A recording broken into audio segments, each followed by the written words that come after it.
Keto was amazing. I mean, for the first time in my life, I felt as though my brain turned on with Yep.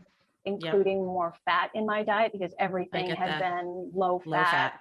And it was crazy. It was Yeah. crazy what it did for me, what it did Yeah. for me cognitively, but also my body completely changed. I worked out at a pretty high level. I was working out probably 5 days a week at that time. And when I went keto and I was working out and I was, fasting and all of that, I was down to, a single digit body fat, which was just insane. It was almost as though as the fat increased, the fat and the calories increased, I was like, I was absolutely shrinking and Wow. disappearing. I had terrific, muscle. I was Right. able to actually build muscle. I was in my mid 40s when, Wow. yeah. So, keto is amazing. Keto works until it doesn't. Yeah. Agreed. It was amazing, but mistakes were made. I Right. didn't understand what I understand now. Yeah. And things took a dive, a really bad dive. And now looking back, I can completely understand what it was that I did and where I made the mistakes. Tried to gain weight while still being keto, couldn't. And at that time, my boys, Logan was in 8th grade. So we started talking about, okay, do we want to send them to private school, private high school? So as I started to explore the boys going to private school, that was, getting them into bed and late nights of researching private schools and what should we do? What's the right thing to do? So that was the only time in my life that I ever really sort of broke my circadian rhythm.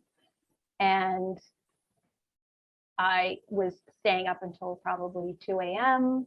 on my tablet, researching, reading, pondering, sleeping later. And instantly I gained 40 pounds. What? It was instant. It was instant. My thyroid tanked. Wow. My hormones tanked. I gained 40 pounds, and I was still eating the same, and I was still exercising at the same level. And wow. In hindsight, now I look back and I think I just completely ruined my light environment. Anytime I talk about circadian rhythms, light and health, and how you can just gain weight from changing your light environment because of how it affects the hormonal system of your body. Oh, people come out in droves to tell you that you're wrong. I have talked with so many women that are, and it's usually in their 40s and above, it's becoming younger and younger now, that just wake up, with this extra weight gain. And they never, ever think to correlate it with circadian health. For me, it was like the massive weight gain that I was like, well, how does this doesn't even make sense, but now looking back, it makes perfect sense because I was wearing AirPods 24/7 and on social media all the time. And, trying to get my podcast and YouTube and everything kind of up and doing well, and on technology constantly and never going outside. And then all of a sudden my body started shutting down on me. And it was like, oh, and it was you who reached out to me and was like, would you like to interview Dr. Cruz? I'm like, yeah. And so many people, I think, now are open to this information that maybe they were not before, because they are experiencing things like you with this 40-pound weight gain, or autoimmune issues, or just so many health problems. The last place that they would think to look is circadian health, but they've absolutely looked everywhere else and they're getting nowhere and spending money left and right. And this is very cheap, what we do, what we have to do. Right. To have that, that that crash happen Mm-hmm. to me, and to see what it did to my thyroid, because my thyroid was exposed to, to blue light at 2 a.m. Mm-hmm. And to see, my fasting insulin go from what was typically a 2 to an 11, Wow. with no change in Wow. my diet.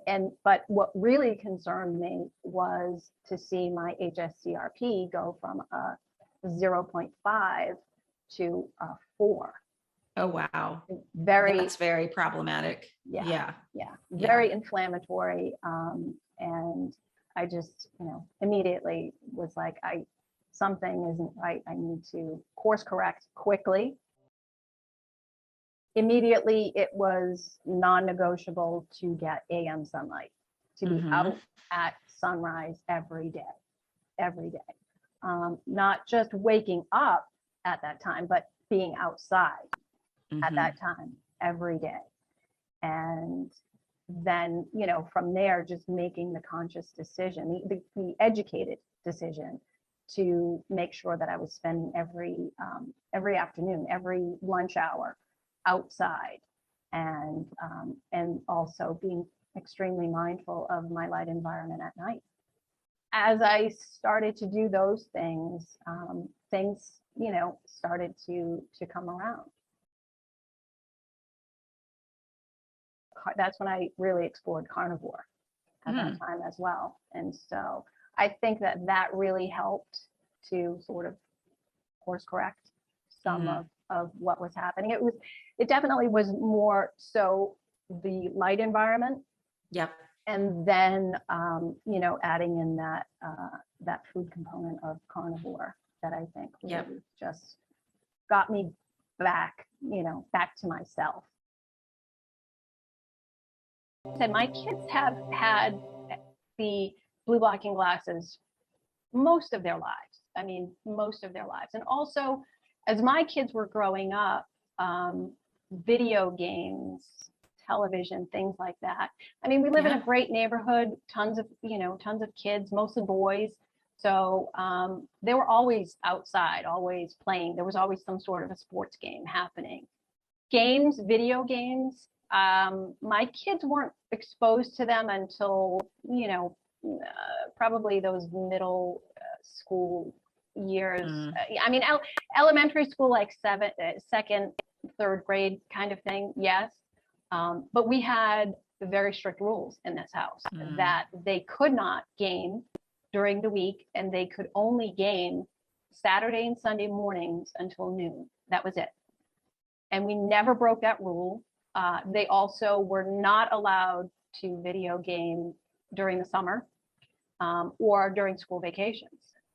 We were up in Maine.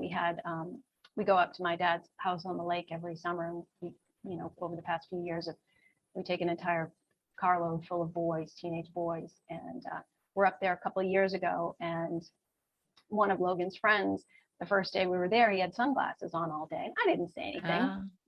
You didn't. And the next day, he was very sunburned. And I just said to him, do you understand why you got sunburned yesterday?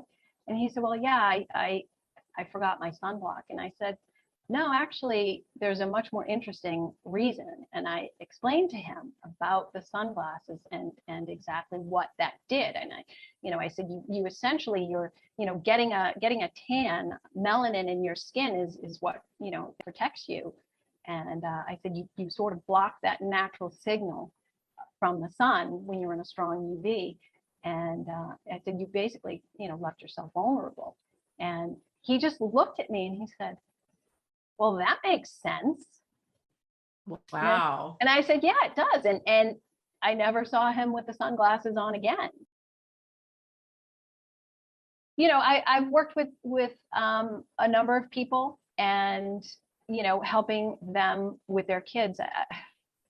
It's heartbreaking to me. Yeah. It's heartbreaking because these, people that I know well, and who they're wonderful parents. They're really wonderful, loving parents. And these kids are being brought up in in really stable, loving families, and these kids are being checked into, you know, hospitals because, and put on suicide watch. And so, you know, you it's not due to, you know, bad parenting or abuse or neglect or trauma.